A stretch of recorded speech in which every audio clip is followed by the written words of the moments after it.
اب رمضان شریف بھی آ رہا ہے اور آپ کو معلوم ہے ہم نے رمضان میں پڑھائی رکھی ہے، چھٹیاں نہیں رکھی۔ جب میں نے حسنین شروع کیا 1999 میں تو اللہ نے میرے دل میں یہ بات ڈالی کہ رمضان تو علم کا مہینہ ہے، انا انزلناہ فی لیلۃ القدر، اور چاروں آسمانی کتابیں رمضان میں اور سارے صحیفے رمضان میں۔ اپنے اللہ کو کیا پسند تھا اس مہینے کا؟ حضرت ابراہیم علیہ السلام پر چھوٹی کتابیں اتری یکم رمضان کو، حضرت موسیٰ علیہ السلام پر تورات اتری 2 رمضان کو، حضرت داؤد علیہ السلام پر زبور اتری 6 رمضان کو، حضرت عیسیٰ علیہ السلام پر انجیل اتری 12 یا 18 رمضان کو، اور اللہ کے نبی پر قرآن اترا فی لیلۃ القدر، لیلۃ القدر میں اترا۔ تو سارا آسمانی علم رمضان میں اترا۔ سارے مہینوں کے نام عربوں نے رکھے، محرم، صفر، ربیع الاول، ربیع الثانی، جمادی الاولی، جمادی الثانی، رجب، شعبان، رمضان، شوال، ذوالقعدہ، ذوالحج۔ اس میں جو رمضان ہے یہ نام اللہ نے رکھا، باقی مہینوں کے نام تو رکھے عربوں نے۔ پھر ان کی زبان پہ اللہ لایا رمضان، چونکہ ابھی تو دنیا بھی نہیں بنی تھی اور اللہ نے قرآن کی تلاوت فرمائی تھی، تو اس قرآن میں تھا شہر رمضان الذی انزل فیہ القرآن۔ تو رمضان کا نام اللہ نے پہلے سے چن رکھا تھا، پھر ان سے رکھوا دیا۔ رمضان کہتے ہیں رمض یرمز، جل جانا، جل جانا۔ رمضان کو رمضان کیوں کہتے ہیں؟ اس میں گناہ جل جاتے ہیں۔ مسلمان پہلا روزہ رکھتا ہے اور اس کے گناہ اللہ جلانا شروع کرتا ہے، اس کی بھوک پیاس کی آگ میں گناہوں کو ڈالتا ہے، جلاتا ہے۔ آخر 29 رمضان یا 30 رمضان آخری رات اللہ تعالیٰ اس کی پچھلے سال کے سارے گناہ معاف فرما دیتا ہے۔ تو اس کو اس سے تشبیہ دی گئی کہ جیسے جلنے سے چیز ختم ہو جاتی ہے، رمضان کے روزے کی بھوک اور پیاس کی تپش سے اللہ تعالیٰ پچھلے سال کے سارے گناہوں کو معاف فرما دیتے۔ تو مجھے خیال آیا اس وقت جب ابھی بالکل کزرع اخرج شطأہ تھا، ہمارا مدرسے کی مثال کزرع اخرج شطأہ، دعا کرو اللہ تعالیٰ فاستغلظ فاستوى علی سوقہ سے بنا دے۔ امید تو ہے کہ کچھ شکل اللہ نے بنا دی، اللہ اسے پوری دنیا میں پھیلا دے۔ میری تو تمنا ہے کہ ایک ایسی مثبت سوچ کے علماء کے اللہ میرے ذریعے سے تیار کروا دے جو امت کو جوڑنے والے ہوں، توڑنے والے ہوں۔ کتنا ظلم و ستم ہے کہ پیسے بھی لیتے ہیں اور امت کو توڑ کے چلے جاتے ہیں۔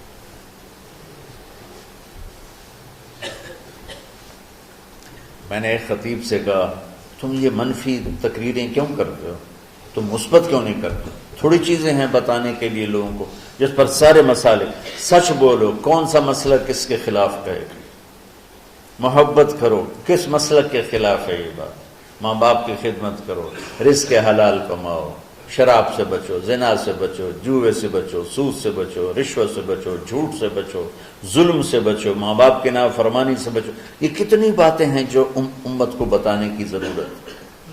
کہنے لگا یہ پھر پیسے نہیں لبدے، پیسے ہی اس گل دے لبدن کہ آج تسی فلانے آندہ توا لین بجا مانی، اگر منہ میں توا نہ لگاؤں تو میں تو نہ پیسے نہیں دینا۔ تو یہ اس وقت سٹیٹس ہے، تو کیا پیغام جائے؟ تو اللہ تعالیٰ آپ کو مثبت بنائے۔ رمضان میں چونکہ سارا علم اترا تو مجھے خیال آیا کہ ہمیں رمضان میں چھٹی کرنا تو ایک ایسی عادت ہے، کوئی سنت تو ہے نہیں، تو مجھے رمضان میں پڑھائی کروانی چاہیے، چاہے تھوڑی ہوگی، روزے کی بھوک بھی ستائے گی اور رات کے جاگنے کی وجہ سے نیند بھی ستائے گی، لیکن اس میں ایک لفظ سینکڑوں لفظوں پہ بھاری ہوگا غیر رمضان۔ تو میں کراچی گیا اور مفتی تقی صاحب دامت برکاتہم سے سب سے پہلے جا کے مشورہ کیا کہ حضرت میں چاہتا ہوں کہ رمضان میں چھٹی نہ ہو، پڑھائی ہو۔ اس وقت رمضان سردیوں میں تھا، تو وہ بڑے خوش ہوئے کہ کہنے لگے یہ تو بہت اچھی بات. اصل میں ہمارے اکابر نے رمضان میں چھٹیاں اس لیے رکھی تھیں کہ سارا سال تو عبادت ہوتی ہے بالواسطہ، پڑھنا پڑھانا عبادت ہے ایک واسطے کے ساتھ، اور روزہ، نفل، تہجد، تلاوت یہ عبادت ہے بلا واسطہ. تو طلبہ علماء رمضان میں اپنا وقت عبادت میں گزارے. کہنے لگے اب وہ عبادت تو ہوتی نہیں رمضان میں، تو بہتر ہے آپ پڑھائی شروع کرائیں، بہت اچھا ہوگا. وہ تو اتنے بڑے ہاتھی کے پاؤں میں سب کا پاؤں، اتنی بڑی ہستی نے، وہ صرف پاکستان کا سرمایہ نہیں پوری امت کا سرمایہ ہے. تو ان کی اس بولنے نے مجھے ہمت دے دی. تو پھر میں نے یہاں آ کر اس وقت یہ پہلی جماعت مولوی عدنان صاحب کی اور مولوی مسعود صاحب اور کچھ انتقال کر گئے رحمۃ اللہ علیہ یہ تھے. تو ہم نے رمضان میں سبق شروع، اس تو ذرا میری ہمت تھی تو میں رات کو پڑھاتا بھی تھا، بیان بھی کرتا تھا. اب تو یہی میں اتنی مشکل سے بول رہا ہوں. تو ہم نے رمضان میں شروع کی کہ یہ رحمتوں کا مہینہ، ہر چیز کی برکت کا مہینہ، ہر شے کی اللہ کی طرف سے فراوانی اس میں ہے، علم کی بھی، ہدایت کی بھی، رزق کی بھی. غریب سے غریب آدمی بھی سموسے بنا کے بیٹھا ہوتا ہے، پکوڑے بنا کے بیٹھا ہوتا ہے، اور دسترخوان پہ ایک کی بجائے 3 چیزیں پڑی ہوتی ہیں. چاہے رمضان کے بعد سب کے پیٹ خراب ہوں، ایک باری تک کھانے دی تباہی پھیر دیتے ہیں. روزے کا مقصد ہی فوت ہو جاتا ہے. روزہ تو ہوتا ہے بھوک کے لیے، پر وہ اتنا کھاتے ہیں کہ سحری کا کھانا افطاری تک ہضم نہیں ہوتا، اور افطاری کا کھانا سحری تک ہضم نہیں ہوتا. پر نہ تن کئی کھاونا کہتا بھوک نہ لگے، بھوک نہ لگے. وہ بھوک لگنے کے لیے تو روزہ ہے. ایک تو یہ جسم کو صاف کرتا ہے، دوسرا غریبوں کی غربت کا احساس پیدا کرتا ہے کہ جو بھوک تو آج برداشت کرتا ہے، غریب روزانہ یہ بھوک برداشت کرتا ہے. تو اللہ کے غریبوں کا، غریب بندوں کو کی خدمت کر، ان تک اپنے مال پہنچا، اپنا اللہ نے دیا ہے تو ان کو بھی اس میں شریک کر، قبر میں لے جائے گا. تو اللہ تعالیٰ نے میرے دل میں یہ ڈالا تو ہم نے تعلیم رمضان میں شروع کی، کیونکہ قرآن رمضان میں اترا، انجیل رمضان میں اتری، زبور رمضان میں اتری، تورات رمضان میں اتری. پھر اللہ نے اس مہینے کا نام خود رکھا شہر رمضان، شہر رمضان. اس میں شب قدر رکھی، اس میں رات کی ایک نماز. اچھا، پہلی امتوں پہ روزہ فرض تھا افطاری سے افطاری، افطاری سے افطاری بہت شدید تھا، 24 گھنٹے کا روزہ. بس افطاری کے بعد آنکھ لگ جاتی تو روزہ اگلا شروع ہو جاتا تھا. تو ہم پر بھی پہلے ایسے ہی روزہ اترا، افطاری سے افطاری.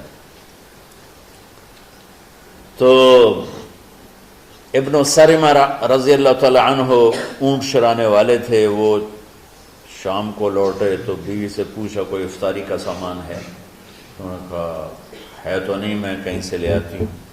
وہ گئیں افطاری کا کوئی سامان لینے، ان کو تھوڑی دیر ہو گئی اور ان کی آنکھ لگ گئی، تھکے ہوئے تھے. سورج ڈوب گیا. جب وہ آئیں تو ان کا ہائے سرمہ تو ہلاک ہو گیا. کیا ہوا؟ کہ اگلا روزہ شروع ہو گیا کیونکہ تیری آنکھ لگ گئی. تو انہوں نے کہا چلو کوئی بات نہیں، لیکن ظہر کے وقت بے ہوش ہو گئے. ایک روایت میں آتا ہے نماز پڑھنے آئے اور گر گئے، اور ایک میں آتا ہے گھر میں بے ہوش ہوئے. تو جو بھی صورتحال تھی اللہ کے نبی کو پتہ چلا. کیا ہوا سرمہ کو؟ کہا جی وہ افطاری کر نہیں سکے تو روزہ شروع ہو گیا تو بے ہوش ہو گئے. تو اللہ کے نبی رنجیدہ ہوئے تو اللہ تعالیٰ نے قرآن اتار دیا، چلو میرے محبوب ساری رات کھاؤ حتی یتبین لکم الخیط الابیض من الخیط الاسود من الفجر، کہ میرے محبوب صبح صادق تک آپ کی امت کو اجازت ہے کھاؤ. پہلی امتوں پر افطاری سے افطاری، لیکن ان کی نماز تراویح نہیں تھی. تو ہمیں اللہ تعالیٰ نے دیا سحری تک، پوری رات. اچھا ایک صحابی آئے، یا رسول اللہ میں تو مارا گیا۔ آپ نے کہا کیا ہوا؟ کہا میرا روزہ تھا، میں بیوی کے پاس چلا گیا۔ آپ نے کہا تو پھر تو غلام آزاد کر، کفارہ دے۔ کہا جی میں تو خود غریب آدمی ہوں، غلام کہاں سے آزاد کروں، خریدنا پڑے۔ آپ نے کہا 60 مسکینوں کو کھانا کھلا۔ کہ میں آپ مسکین ہیں، میں کینوں کھانا کھلاؤں؟ آپ نے فرمایا پھر آخری ہے کہ 60 روزے رکھ، مسلسل رکھنے ہوتے ہیں جو کفارے کے ہوتے ہیں۔ وہ کہنے لگا ایک روزے چاہے کم کیتا ہے، 60 روزے جو میں کی کروں گی۔ آپ نے فرمایا اچھا ٹھیک ہے بیٹھ جاؤ، بیٹھ گئے۔ تھوڑی دیر ہوئی تو ایک انصاری صحابی کھجوروں کا ٹوکرا لے کر آیا، یا رسول اللہ یہ صدقے کی کھجوریں تقسیم فرما دیں۔ تو آپ نے فرمایا بھائی وہ کدھر ہو؟ کہا جی بیٹھا ہوں۔ آپ نے کہا ادھر آ، یہ کھجوریں لے جا اور 60 گھروں میں تقسیم کر دے۔ سبحان اللہ، اللہ نے اس امت کو لاڈ لڈائے ہیں، یہ اللہ کی لاڈلی امت۔ عجیب واقعہ یہ، کہنے لگا یا رسول اللہ، اللہ کی قسم مدینے میں مجھ سے غریب کوئی نہیں، آپ ایسا کرو یہ میرا کفارہ مجھے ہی صدقہ کر دو۔ تو آپ اتنا ہنسے کہ یہ آخری دانت نظر آنے لگے۔ بہت کم ایسا ہوتا تھا، فَضَحِكَ حَتَّى بَدَتْ نَوَاجِذُهُ، ایسا ہنسنا آپ کبھی کبھی ہنستے تھے کہ آخری دانت پورا منہ کھل جائے، تو آپ اتنا ہنسے کہ آخری دانت تک نظر آنے لگے۔ تو آپ نے کہا اچھا جا لہ جا تیرے واسطے، لیکن یہ صرف تیرے لیے اور کسی کے لیے نہیں ہے۔ تو جب ایسی خیانت ہوئی تو اللہ تعالیٰ نے دوسرا حکم بھی اتار دیا، باشروہن، کہ تمہارے لیے بیوی بھی حلال ہے، کھانا بھی حلال ہے جب تک صبح صادق نہیں ہو جاتی۔ لیکن اللہ نے ہمیں ایک نماز عطا فرما دی جس کو ہم آج صلاۃ التراویح کہتے ہیں۔ میرے نبی کے زمانے میں اسے قیام اللیل کہا جاتا تھا۔ تراویح کا نام کب پڑا اس کا تو مجھے پتہ نہیں، کہیں نہ کہیں لکھا ہوگا، لیکن صحابہ کے دور میں اس نماز کا نام تھا قیام اللیل۔ اس لیے حضرت عائشہ رضی اللہ تعالیٰ عنہ کی روایت ہے نا، جس سے 8 رکعت والے حضرات استدلال کرتے ہیں کہ رمضان اور غیر رمضان میں، اس کو امام بخاری نے قیام اللیل کا ہی عنوان دیا ہے، آپ نے 11 رکعت سے زیادہ نماز نہیں پڑھی۔ ایک ضعیف روایت میں ہے کہ آپ نے 3 دن پڑھائی نماز، یہ تو صحیح روایت ہے۔ کتنی رکعت پڑھائی؟ تو ایک ضعیف روایت میں ہے کہ 20 رکعت پڑھائی۔ اچھا، ضعیف روایت سے عبادت ثابت نہیں ہو سکتی، حکم شرعی۔ تو جب حضرت عمر رضی اللہ تعالیٰ عنہ نے سب کو، اب میرے نبی کے دور میں 3 دن کے بعد آپ تو آئے نہیں کہ کہیں فرض نہ ہو جائے، تو صحابہ اپنے طور پر قرآن سنتے تھے ٹولیوں میں۔ صدیقی دور میں 2 سال وہ فتنوں میں گزرا، تو اس میں بھی اسی طرح چلا کہ ٹولیوں میں ہوتی تھی۔ حضرت عمر رضی اللہ عنہ کے زمانے میں حکومت مضبوط ہو گئی، طاقتور ہو گئے، تو ابتدائی سالوں میں نہیں، چند سالوں کے بعد اب مسجد میں تشریف لائے تو لوگ اس طرح کوئی 4 ادھر 4 ادھر 5 ادھر 10 ادھر 20 ادھر، کہنے لگے ان کو ایک امام پہ جمع کر دیا جائے تو کتنا اچھا ہوگا۔ تو آپ نے سب کو اکٹھا کیا اور ابی بن کعب رضی اللہ تعالیٰ عنہ کو امام بنایا، اور سب کو ایک نماز پہ جمع کر کے 20 رکعت کا حکم عطا فرمایا۔ تو حضرت عمر کا یہ عمل اس حدیث کو مضبوط کر دیتا ہے کہ چونکہ میرے نبی نے کہا علیکم بسنتی و سنت الخلفاء الراشدین من بعدی، کہ میری اور میرے خلفاء راشدین کی سنت پر مضبوطی سے عمل کرنا۔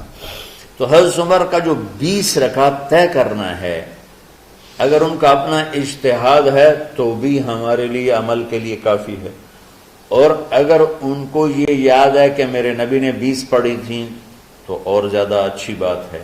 لیکن بہرحال جو 8 پڑھتا ہے ہمارا اس پہ بھی کوئی اعتراض نہیں، چونکہ وہ بھی حدیث کے ساتھ بات کرتا ہے، اور باقی پوری امت 20 پڑھتی ہے، ان پر بھی اعتراض نہیں۔ میں ایک جگہ سے گزر رہا تھا، نماز کا وقت ہو گیا، اہل حدیث کی مسجد تھی، میں وہاں نماز پڑھنے چلا گیا، تو ایک بہت بڑا اشتہار لکھا ہوا تھا، 20 تراویح ثابت کرنے والے کو 5 لاکھ روپے انعام۔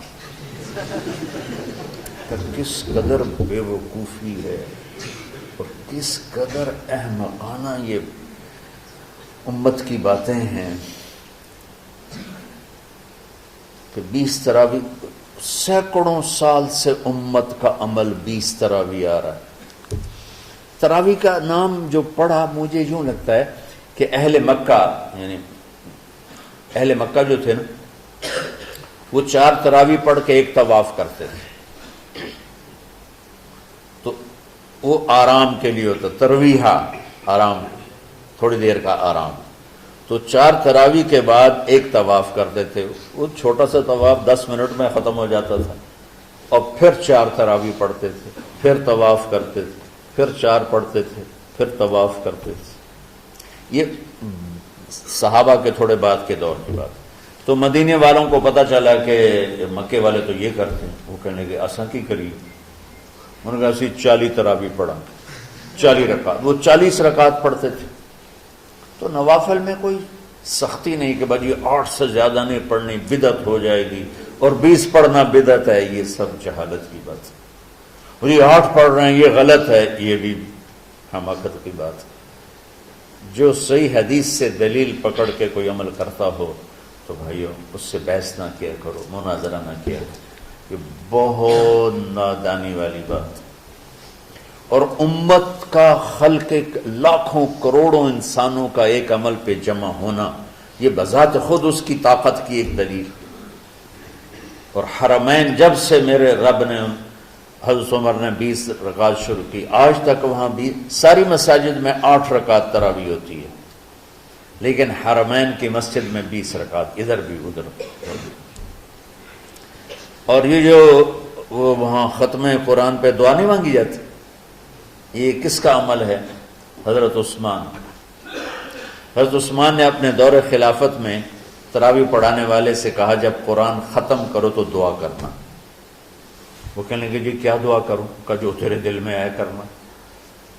تو ختم قرآن کی رات تراویح کی آخری رکعت میں من الجنت والناس کے بعد دعا کے لیے ہاتھ اٹھانا، یہ حضرت عثمان رضی اللہ تعالیٰ عنہ نے اس کو زندہ فرمایا۔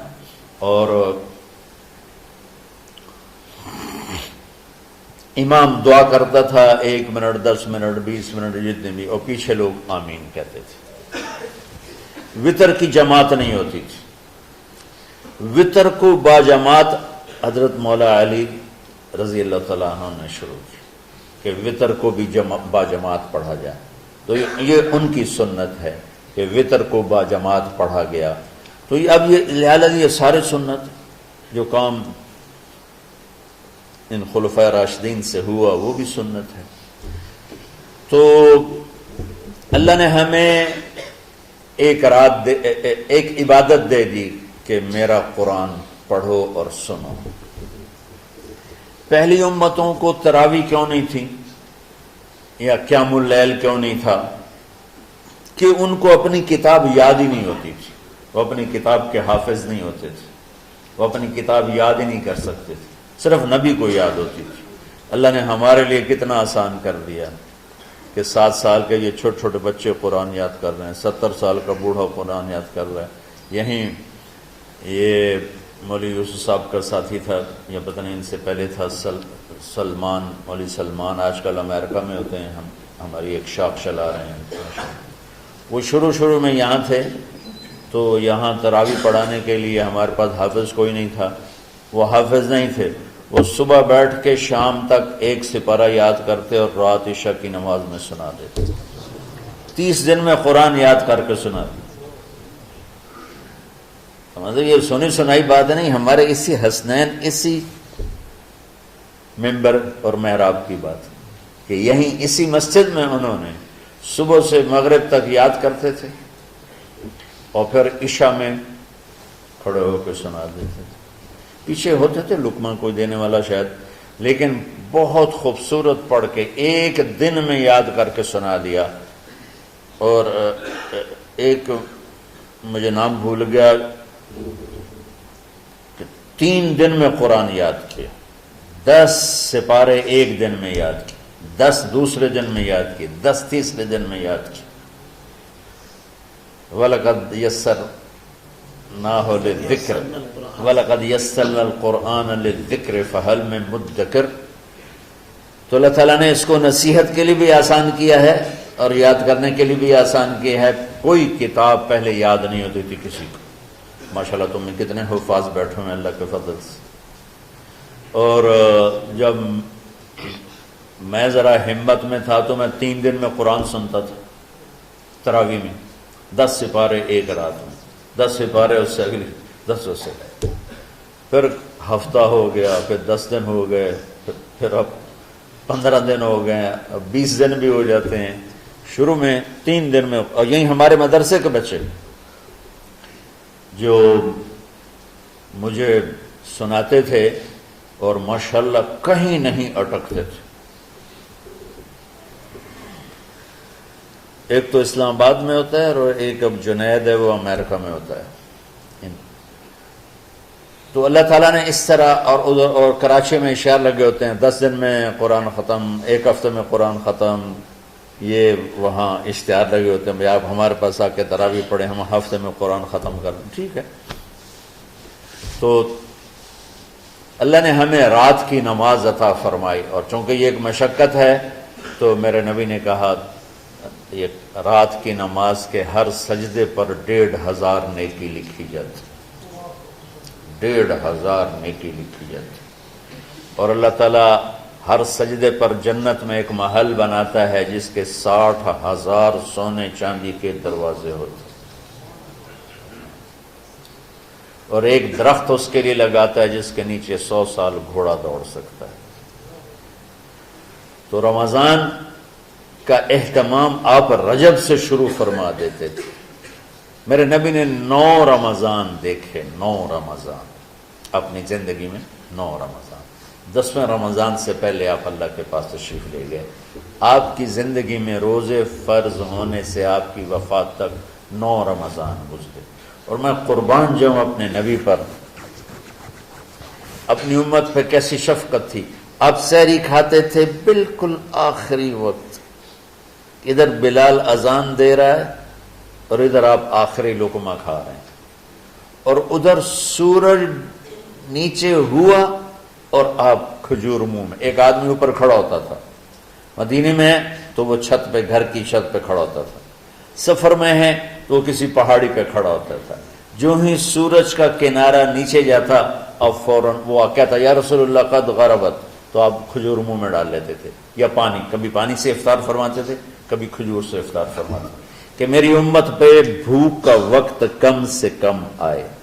آج کل جو یہ ہمارے افطاری کے اوقات ہیں، یہ سورج ڈوبنے کے بھی 2-2.5 منٹ بعد کے ہیں، کہ احتیاطاً، ٹھیک ہے چلو احتیاط کر لو کوئی مسئلہ نہیں، لیکن اصل ہے ادھر چونکہ اب سورج ہمیں نظر ہی نہیں آتا ہے، اس طرح ہم گھرے ہوئے ہیں شہروں میں، دیہاتوں میں بھی اب اس طرح کا ماحول ہے کہ وہ نظر نہیں آتا ہے، تو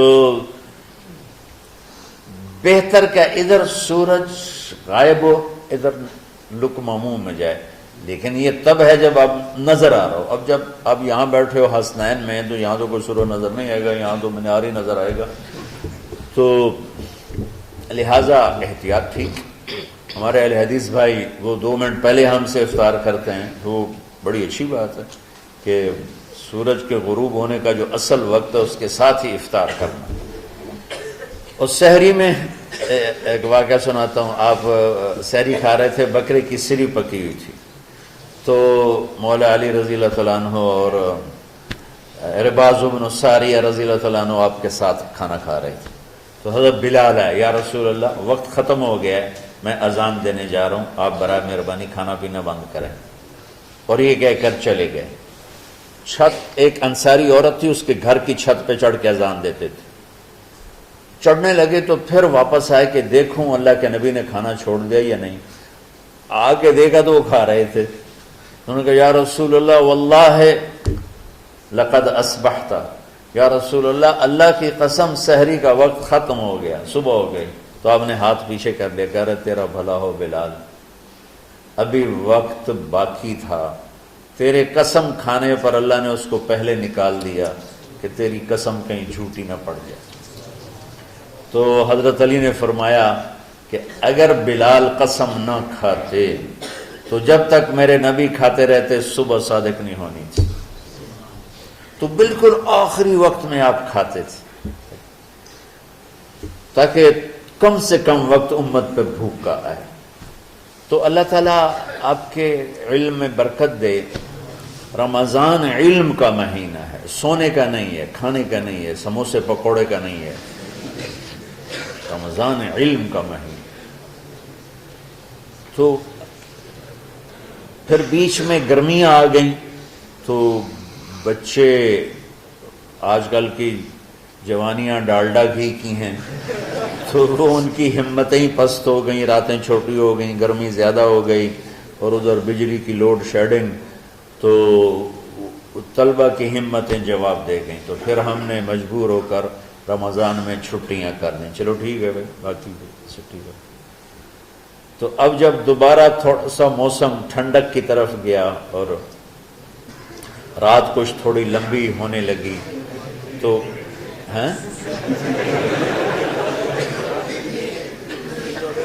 اس کے بارے میں سمجھیں، کا بتا رہے ہیں ابھی تو نہیں، مئی میں روزے آ رہے ہیں نا، گرمی تو ہے لیکن وہ جون والے روزے تو نہیں ہیں نا، جون کے روزے۔ آپ لوگ جوانوں، میں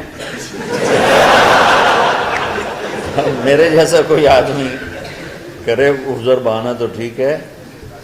ایک دفعہ نا ہمارے 3 سال مسلسل فصلیں برباد ہو گئی اور ہم بہت سارے مقروض ہو گئے،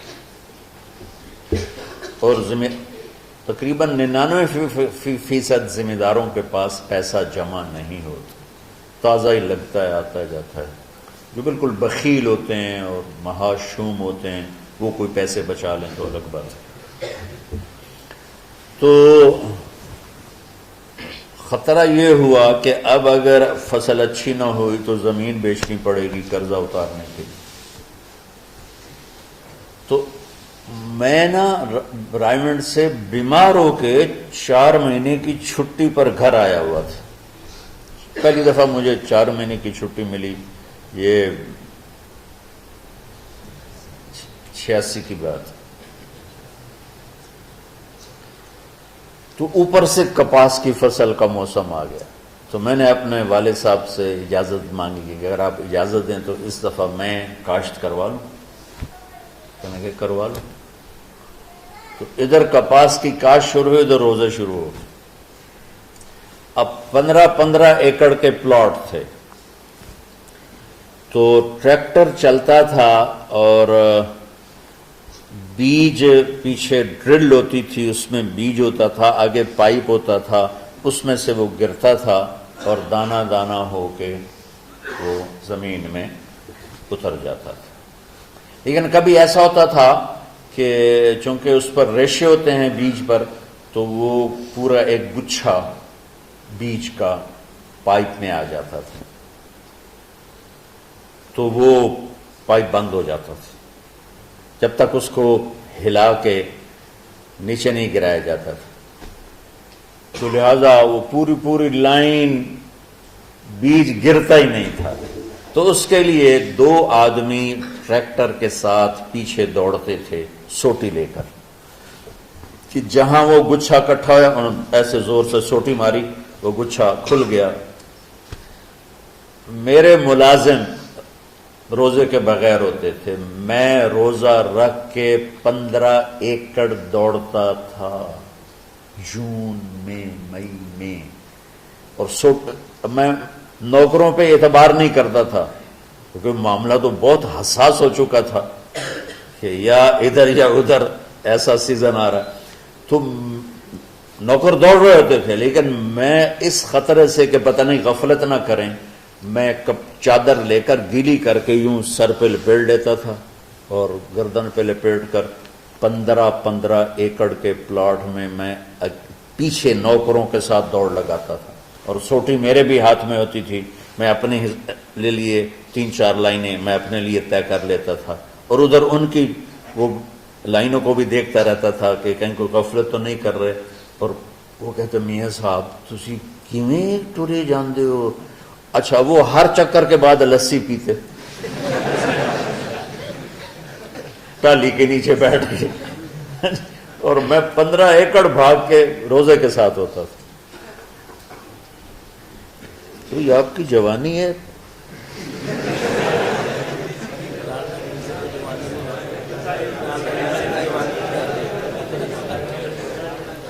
تو اللہ نے میرے جی میں ڈالا کہ اب دوبارہ، بلکہ تمہارے استادوں کے جی میں یہ بات آئی، مجھ سے تو صرف انہوں نے پوچھا کہ اب دوبارہ اس طرح کر دیں، تو میں نے کہا ضرور کر دو کہ رمضان میں دوبارہ تعلیم شروع ہو۔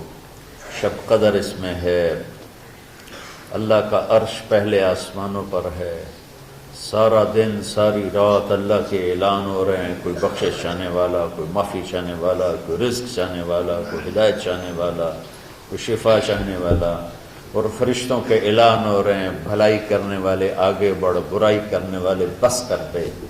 تو جو رحمت رمضان میں، میرے نبی نے فرمایا اگر میری امت کو پتہ چل جائے کہ رمضان کیا ہے تو یہ تمنا کریں گے کہ کاش سارا سال ہی رمضان ہو۔ تو بچوں، آپ خوش قسمت ہیں کہ آپ کا جو رمضان ہے وہ علم کی طلب میں ہے۔ اس میں اگر آپ سوئے بھی ہوگے نا تو آپ کو وہ اجر ملے گا جو نفلیں پڑھنے والے کو بھی نہیں ملے گا۔ میں صحیح کہہ رہا ہوں۔ ایک شخص آیا کہ یا رسول اللہ، اب دیکھو آپ اللہ کے راستے میں ہو، آپ اللہ کے راستے میں ہو۔ ایک شخص آیا، یا رسول اللہ کیا میں کچھ مال خرچ کر کے اللہ کے راستے میں جانے والے کا اجر لے سکتا ہوں؟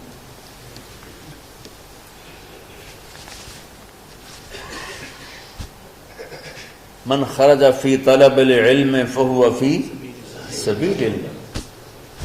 آپ نے فرمایا کتنے تیرے پاس؟ کہنے لگا جی 6000۔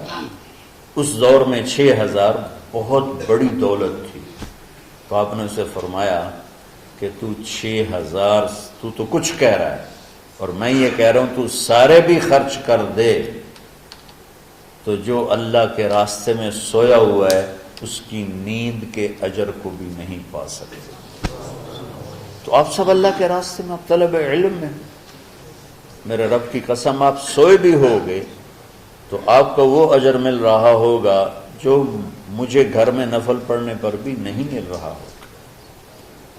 تو تھوڑی مشقت تو بڑھ جاتی ہے، سبق رات کو ہوتے ہیں اور پھر سحری کر کے اور فجر کی نماز کے بعد آرام ہوتا ہے، تھوڑی روٹین تبدیل ہوتی ہے، لیکن یہ دنیا مشقت کی اٹھانے کی جگہ ہے۔ بس رمضان کی سب سے بڑی تیاری کیا ہے کہ اپنے دلوں کو صاف کر لو پہلے سے۔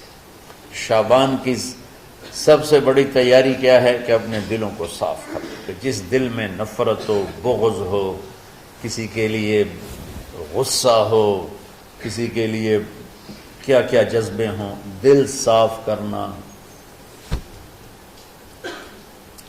ہمارے گھروں میں روزانہ جھاڑو ہوتا ہے، یہاں مدرسے میں روزانہ صفائی ہوتی کہ نہیں ہوتی؟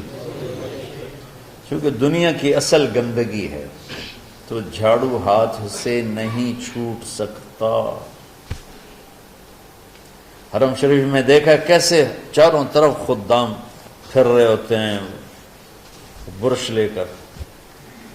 کہ تمہارے مولوی شاہد صاحب بھی ایک دفعہ وہاں خدام حجاج میں گئے تھے، میں نے ان کے ہاتھ میں برش دیکھا، وہی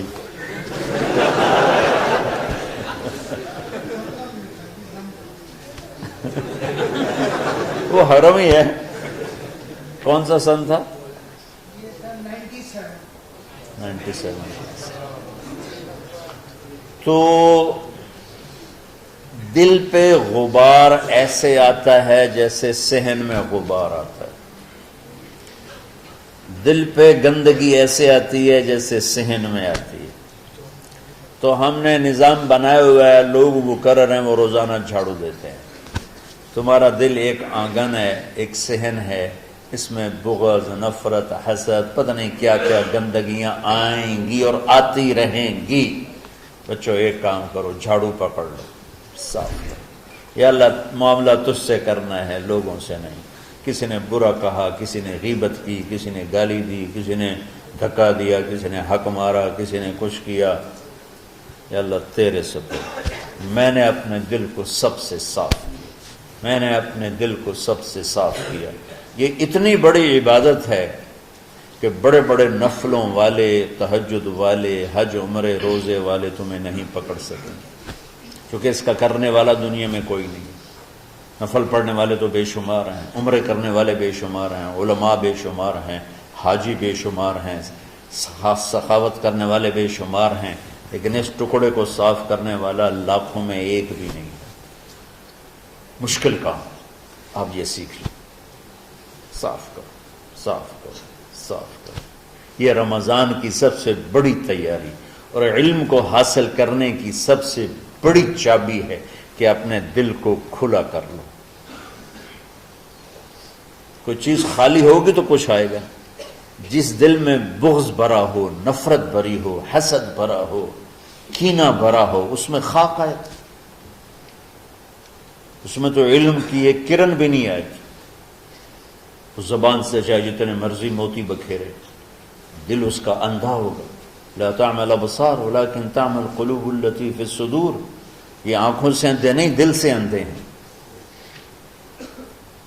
تو بچوں، اپنے دل کو صاف کرنا سیکھو۔ وہ کتنی مشہور حدیث ہے، آپ نے کہا اس دروازے سے ایک جنتی آ رہا ہے، تو ایک انصاری صحابی داخل ہوئے، جوتا ہاتھ میں، داڑھی میں وضو کا پانی۔ اگلے دن اس دروازے سے ایک جنتی آ رہا ہے، تو ایک صحابی آئے، ہاتھ میں جوتا، داڑھی میں وضو کا پانی، وہی صحابی۔ اگلے دن اس دروازے سے ایک جنتی آ رہا ہے، تو وہی صحابی 3 دن جنت کی بشارت لیے۔ اس صحابہ کی جماعت میں ایک شخص ہیں جن کا نام ہے عبداللہ بن عمر بن عاص۔ ان سے بڑا عبادت گزار صحابہ میں کوئی نہیں تھا، نہ سابقین میں، نہ متاخرین میں، نہ پہلوں میں، نہ بعد والوں میں۔ ان کی عبادت کیا تھی؟ ساری رات جاگنا، سارے دن کا روزہ، اور ایک ختم قرآن صبح سے شام۔ اتنی اللہ نے طاقت دی تھی۔ پھر وہی غلوب والی بات آ گئی، ایکسٹریم ہونے والی بات آ گئی۔ ان کی شادی والی رات حجلہ عروسی میں داخل ہو رہے ہیں، دلہن کے کمرے میں داخل ہو رہے ہیں، اور مصلی بچھا کے اللہ اکبر، اور دیر نفل تے نفل، دیر نفل تے نفل۔ تو ان کی بیگم نے دیکھا تو وہ بھی خیر کا زمانہ تھا، انہوں نے بھی وضو کیا اور پیچھے مصلی بچھا کے وہ بھی فجر تک نفل پڑھتے رہے۔ صبح ہوئی تو حضرت عمر بن عاص رضی اللہ عنہ نے پوچھا، بیٹی رات کیسی گزری؟ کہا جی ماشاءاللہ آپ کے بیٹے تو بڑے عبادت گزار ہیں، ساری رات نفلوں میں ہی گزری۔ تو وہ ان کو شکایت کر دی۔ حضرت عمر بن عاص کو اتنا غصہ چڑھا، وہ بیٹے کو تو کچھ نہیں کہا، کتنی حکمت کی بات ہے، سیدھے گئے اللہ کے نبی کے پاس، یا رسول اللہ یہ عبداللہ دیکھیں کیسا نادان ہے، اس کی شادی کی ساری رات نفل پڑھتا رہا۔ تو آپ کہتے ہیں ماشاءاللہ ماشاءاللہ کتنی بڑی بات ہے، نفلوں میں گزر گئی، رات بھی نفلوں میں گزر گئی۔ جیسے بعض وہ تبلیغ والے کہتے ہیں بچے کی ٹانگ ٹوٹ گئی پھر بھی گشت نہیں چھوڑا۔ کیسے احمقانہ باتیں کرتے۔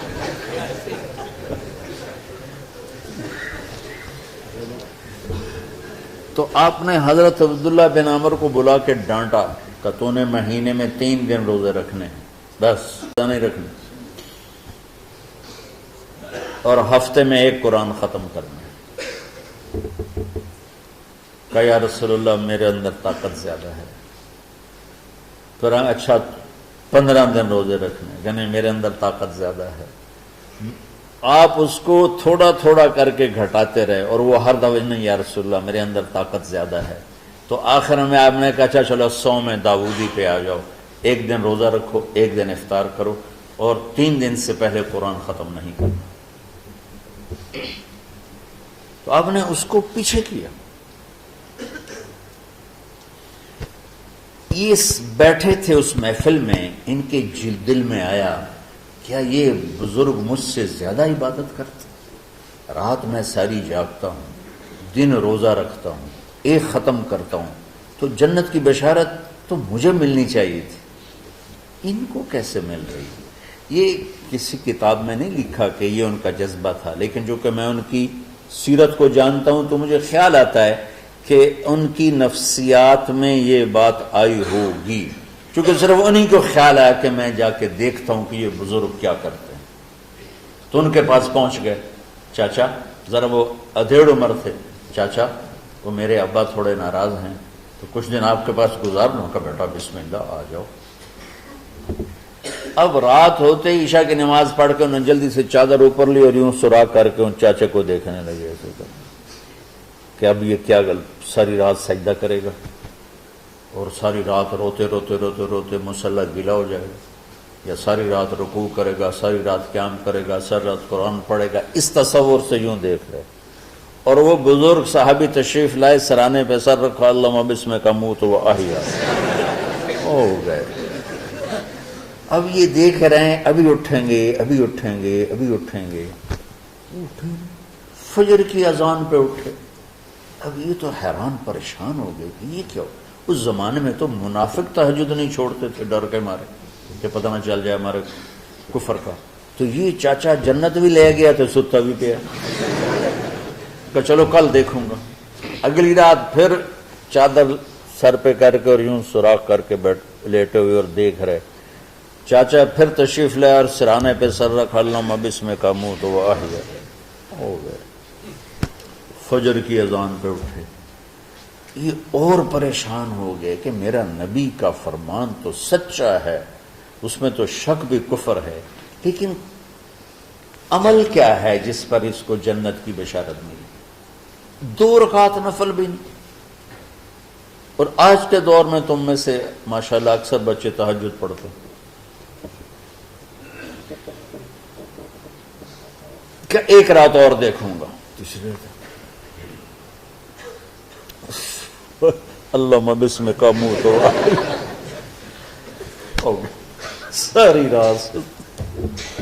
تو تیسری رات پھٹ پڑے عبداللہ بن عمر، کہنے گے چاچا میری ابا سے کوئی لڑائی نہیں تھی، 3 دن میں تیرے بارے میں سنتا رہا، جنتی جنتی جنتی۔ میں دیکھنے آیا تھا کہ آپ کیا کرتے ہیں، آپ تو کچھ بھی نہیں کرتے ہو، ساری رات سوتے رہتے، اب کیا کرتے ہو؟ میں کہا بیٹا یہی ہے جو تم نے دیکھا ہے۔ اب ان کو سمجھ میں نہیں آ رہا کہ یہ جوڑ کیسے بٹھاؤں، ادھر جنت کی بشارت، ادھر ساری رات خراٹے، اب یہ اس میں جوڑ کیسے بٹھاؤں، کیونکہ نبی کی بات تو غلط ہو نہیں سکتی۔ تو اب وہ نا ایسے نا بڑے بے دل سے ہو کر واپس مڑے، پتہ نہیں کی چکر ہوئے گی کوئی گل۔ جب وہ دروازے تک پہنچے تو کہنے لگے بیٹا ادھر آنا، واپس آ گئے۔ کہا میں تمہیں اصل راز کی بات بتاتا ہوں۔ کہا کیا ہے کیا ہے؟ تو یہاں ہاتھ رکھا، کہا یہ جو دل ہے نا اس میں کسی انسان کی نفرت نہیں۔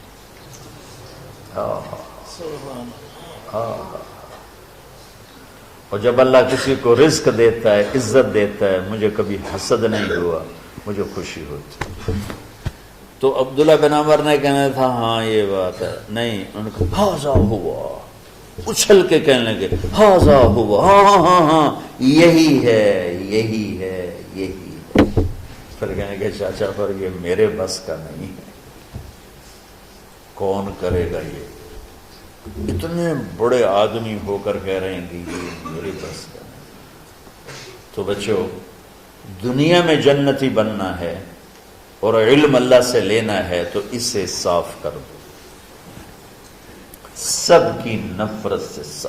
اس نے مجھے یہ کیوں کہا، اس نے مجھے یوں کیوں دیکھا، اس نے میرے بارے میں یوں کیوں کہا، اس نے میرے بارے میں یہ کیوں لکھا۔ جس کی تعریف ہوتی میری کتنی برائی ہوتی، صرف تعریف تو نہیں، بھرا پڑا سوشل میڈیا مجھے گالیاں دیں۔ اللہ کے فضل سے میرے دل میں ایک ذرے کے برابر کبھی کوئی منفی جذبہ نہیں آیا، آئے تو میں دھو کے صاف کر دیتا ہوں کہ اللہ میں نے اپنے دل کو صاف کیا، میرا معاملہ تیرے ساتھ ہے، کسی کے ساتھ نہیں۔ یہ یاد رمضان کی سب سے بڑی تیاری علم کے حاصل کرنے کا سب سے بڑا ہتھیار آپ کو بس یہ نہیں کہ تمہیں کتابیں یاد ہو جائیں، تمہیں اشعار یاد ہو جائیں، میں کتابوں کا حافظ تھا جب میں پڑھتا تھا، اور دیوانوں کا حافظ تھا اشعار کا، تم کچھ بھی نہیں یاد رہا، چونکہ وہ پڑھائی والے راستے پر چلا نا، اللہ نے تبلیغ میں چلایا، پھر بیماریاں آ گئیں، مصروفیتیں آ گئیں، تو وہ مطالعہ ہی ختم ہو کے رہ گیا۔ وہ پچھلی پینشن پر ہی گزارا ہو رہا ہے۔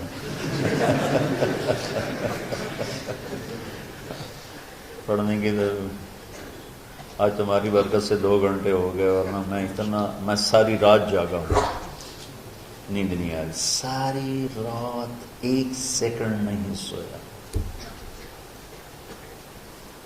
فجر پڑھنے کے بعد ہلکا سا ناشتہ کر کے لیٹا تو بھی 6:30 بجے کے بعد کہیں مجھے نیند آئی، 10 بجے میں پھر اٹھ گیا کہ مجھے آپ کے پاس آنا تھا، تو میرے بدن کا جوڑ دکھ رہا تھا، میرے خیال تھا 1 گھنٹہ بات کر کے فارغ ہو جاؤں گا، لیکن 2 گھنٹے اللہ نے آپ کی روحانیت متوجہ ہوتی رہی، اس کی توفیل اللہ نے بات کہلوا دی۔ تو ساری امت سے کہتا ہوں رمضان کا استقبال کرو، دلوں کو صاف کر کے، نفرتوں کو مٹا کے، مذہبی نفرت، دنیاوی نفرت، رشتوں کی نفرت، بول چال کی نفرت، سیاست کی نفرت، لین دین کی نفرت، ان سب سے اپنے دل کو صاف کرو تاکہ رمضان میں اللہ نے علم اتارا، اللہ تعالیٰ آپ کو علم عطا فرمائے، اور باقی لوگ جو عام دنیا میں زندگی گزار رہے ہیں ان کے دلوں میں اللہ رمضان کا نور اتارے اور ہدایت کا نور اتارے، یہ سب سے بڑی تیاری ہے۔ اور آپ میں جو حفاظ ہیں وہ ترتیب بناؤ، آپ کے اعزازے بنائیں گے، آپ الگ الگ اپنا یہاں ٹولیوں میں بٹ کے، جیسے ماشاءاللہ پہلے ہوتا تھا، اپنا قرآن سناؤ، 10 دن میں سناؤ، ہفتہ میں سناؤ، 20 دن میں سناؤ، 3 دن میں سناؤ، تمہاری مرضی ہے، لیکن یہاں فضا بنے، چاروں طرف قرآن پڑھا جا رہا ہو۔ پہلے ہر کمرے میں ماشاءاللہ قرآن، میں تو خود آیا کرتا تھا رات کو، تو ہر کمرے سے قرآن کی آواز آ رہی ہوتی، پھر اوپر جاتا تو چھت پر کتنی ماشاءاللہ چھوٹی چھوٹی جماعتیں بنی ہوتی تھی، ہر طرف سے قرآن گونج رہا ہوتا تھا، تو ایسے صرف دیکھ کر ہی ایمان تازہ ہو جاتا تھا۔ تو جو آپ میں حفاظ ہیں وہ غافل نہ ہونا کہ نو جی میرے تو اب یاد نہیں ہے، بھول گئے تو الگ بات ہے، کوئی کچا پکا ہے تو اس کے لیے تیاری کر کے سناؤ، کسی اچھے حافظ کو ساتھ لے کر، کچھ وہ سنائے، کوئی یہ سنائے، اس طرح کر کے، کوئی ضروری نہیں تراویح میں ہی ختم ہو، نفلوں میں اسے کر لو، لیکن حفاظ کوشش کرو کہ قرآن زبان سے ادا ہو جائے۔ رمضان میں جو قرآن سناتا رہتا ہے اسے ساری زندگی قرآن یاد رہتا ہے، اور کسی سے گلہ ہے، غصہ ہے، ناراضگی ہے، کسی سے بولتے نہیں ہو، ابھی سے شعبان آ چکا ہے، آپ شعبان سے رمضان کی تیاری شروع فرما دیتے تھے، تو اس کی تیاری کیا ہے؟ وہ دلوں کو صاف کرو، معاف کرو، معافی مانگو، تمہارا قصور نہیں پھر بھی معافی مانگ لو، دلوں کو صاف کرو، اور اللہ سے سخاوت مانگو کہ اللہ کو سخی بھی پسند ہے اور صاف دل والا بھی پسند ہے۔ تو انشاءاللہ اگر اس طرح آپ کی تعلیمی سرگرمیاں بھی رہیں اور رمضان کا روزہ بھی ہوا اور دل صاف بھی ہوا، تو انشاءاللہ اللہ آپ کے دل کو ایمان اور علم کے نور سے بھر دے گا۔ سارے بچے اس کی نیت کرتے ہیں۔ اللہم لک الحمد کما انت اہلہ، فصل علی محمد کما انت اہلہ، وافعل بنا ما انت اہلہ، انک اہل التقوی و اہل المغفرہ۔ ربنا آتنا فی الدنیا حسنہ وفی الآخرۃ حسنہ وقنا عذاب النار۔ ربنا اصرف عنا عذاب جہنم ان عذابها كان غراما۔ ربنا ما خلقت هذا باطلا سبحانك فقنا عذاب النار، فقنا عذاب النار۔ اللهم إنا نعوذ بك من سخطك والنار ومن آخر من شكله أزواج۔ اللهم اجعل لنا لسان صدق في الآخرين وجعلنا من ورثة جنة النعيم۔ اللهم إنا نسألك الجنة وما قرب إليها من قول أو عمل۔ ونعوذ بك من النار وما قرب إليها من قول وعمل. اللهم إنا نسألك علما نافعا ورزقا واسعا وشفاء من كل داء. اللهم نور قلوبنا بالإسلام ونور قلوبنا بالإيمان ونور قلوبنا بالقرآن ونور قلوبنا بنورك وبنور حبيبك ووفقنا لما تحب وترضى من النية والقول والفعل والعمل والهدى إنك على كل شيء قدير. اللهم آت قلوبنا تقواها وزكها أنت خير من زكاها أنت وليها ومولاها. اے زمین آسمان کے شہنشاہ، وہ ذات جسے زوال نہیں، کہ ہر ذوب سے پاک ہے، ہر کمی سے پاک ہے، ہر عیب سے پاک ہے. ہم تیرے ضعیف بندے، کمزور بندے، عیب دار بندے، گناہوں میں ڈوبے ہوئے بندے اور مختلف عوارض کا شکار تیرے بندے تیری بارگاہ میں جھولی پھیلاتے ہیں، ہاتھ پھیلاتے ہیں. تو واحد شہنشاہ ہے جس سے مانگو تو خوش ہوتا ہے، نہ مانگو تو ناراض ہوتا ہے. دنیا کے جتنے بادشاہ آئے یا ہیں یا آئیں گے، ان سے مانگا جائے تو وہ ناراض ہوتے ہیں، نہ مانگا جائے تو وہ خوش ہوتے ہیں. تو عجب شہنشاہ ہے میرے مولا، میں تیرے قربان جاؤں میرے مولا. مرا رواں رواں تجھ پر، تیرے حبیب پر قربان میرے مولا، کہ تو وہ بادشاہ ہے کہ تجھ سے نہ مانگا جائے تو تو ناراض ہو جاتا ہے، تجھ سے مانگا جائے تو خوش ہوتا ہے. ہمارا چہرہ تو نہیں ہے کچھ مانگنے کا، ہمارے ہاتھ تو نہیں ہے پھیلانے کے، ہماری جھولی تو نہیں ہے پھیلانے کے قابل، کہ ہمارا وجود بھی گناہوں سے گندا ہے. ہماری آنکھیں، ہمارے کان، ہمارا دماغ، ہمارے دل، ہمارے ہاتھ، ہمارے جسم کا ایک ایک بال میرے رب غفلت میں، گناہوں میں جکڑا ہوا ہے. ہماری جھولی میں چھید ہیں، ہماری جھولی داغدار ہے. لیکن میرے مولا جائیں کہاں؟ تیری سوا کوئی جگہ ہے تو پھر بتا دے، تیری سوا کوئی اور ہے تو بتا دے. زمین و آسمان میں تو ہی ہے. وَهُوَ الَّذِي فِي السَّمَاءِ إِلَٰهٌ وَفِي الْأَرْضِ إِلَٰهٌ. زمینوں میں تیرا راج، آسمانوں پہ تیرا راج. لِلَّهِ الْمَشْرِقُ وَالْمَغْرِبُ فَأَيْنَمَا تُوَلُّوا فَثَمَّ وَجْهُ اللَّهِ. میرے رب ہر طرف تیری قدرت کے جلوے، ہر طرف تیری طاقت کے آثار، ہر طرف تیری میرے مولا نشانیاں. سنریہم آیاتنا فی الآفاق وفی انفسہم حتی یتبین لہم انہ الحق. میرے مولا ذرہ ذرہ تیری ذات پر دلالت کرتا ہے. ایک حقیر سی چونٹی بھی بتاتی ہے کہ تو ہے. صرف ہمالیہ پہاڑ نہیں بتاتا کہ تو ہے، صرف زمین آسمان سور و چاند ستارے نہیں بتاتے کہ تو ہے. تیری عزت کی قسم یہ چھوٹا سا مچھر بھی بتاتا ہے کہ اس کا بنانے والا کوئی بہت بڑا طاقتور ہے. اور ایک چونٹی چلتے ہوئے بتاتی ہے کہ اس کا بنانے والا کوئی بہت بڑا طاقتور ہے. میرے آقا، یہ سب بچے تیرے علم کی طلب میں آئے ہیں، اور یا اللہ یہ سب تیرے راستے میں ہیں. یا اللہ انی اتوسل بہم الیک، انی اتوسل بہم الیک، انی اتوسل بہم الیک. یا اللہ ان بچوں کی قربانی، ان کی طلب علم، ان کی راتوں کا اٹھنا، اس کے طفیل یا اللہ تو ہمارے سینوں کو علم کے لیے کھول دے.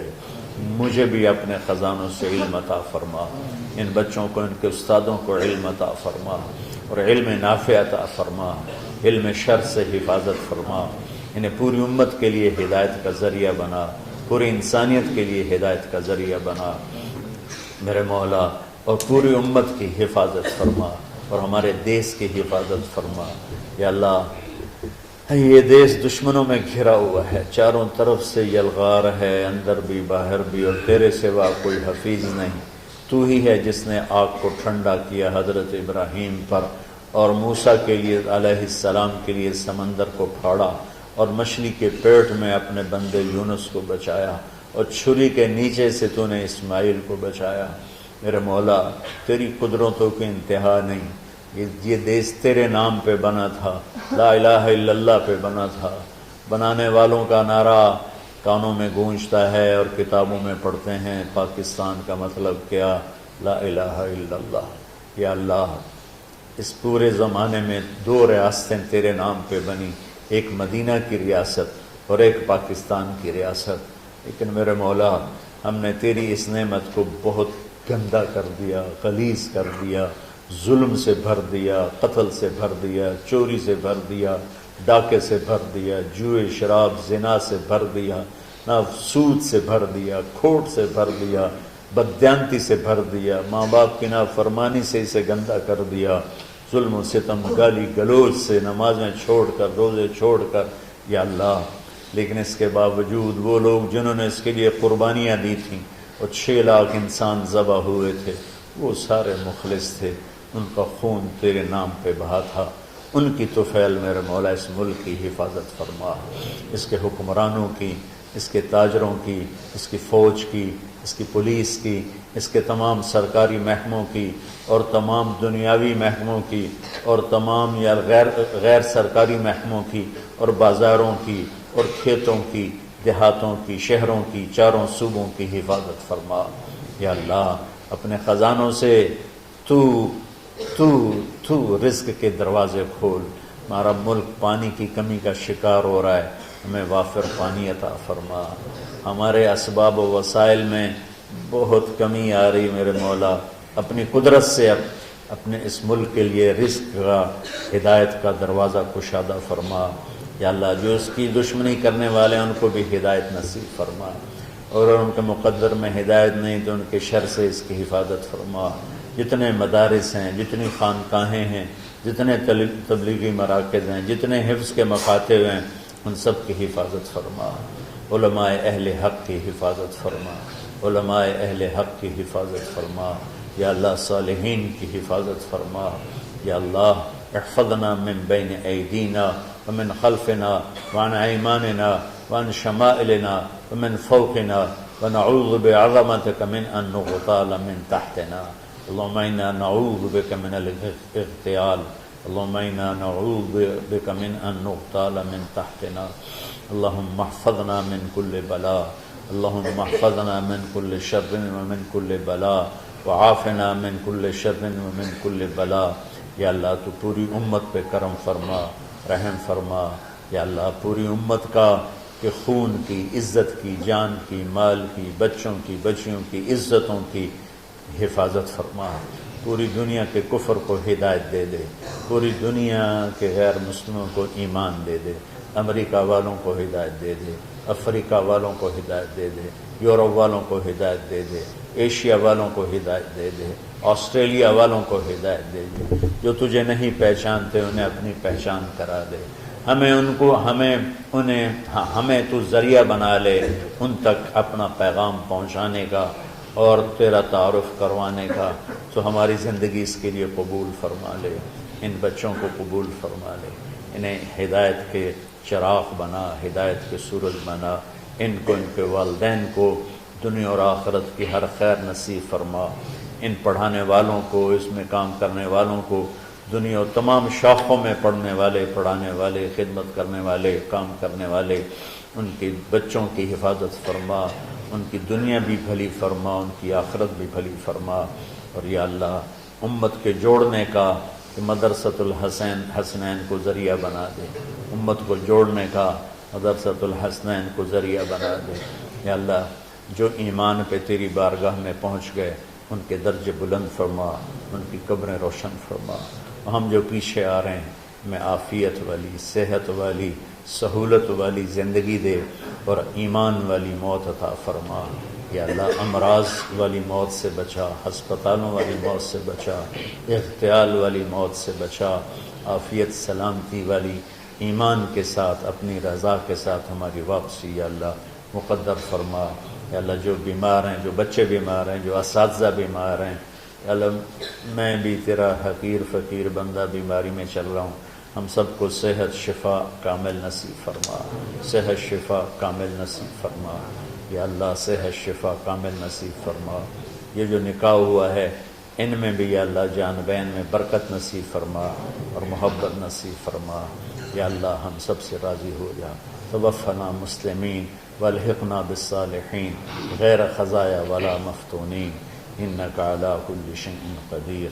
ربنا آتنا فی الدنیا حسنہ وفی الآخرۃ حسنہ وقنا عذاب النار۔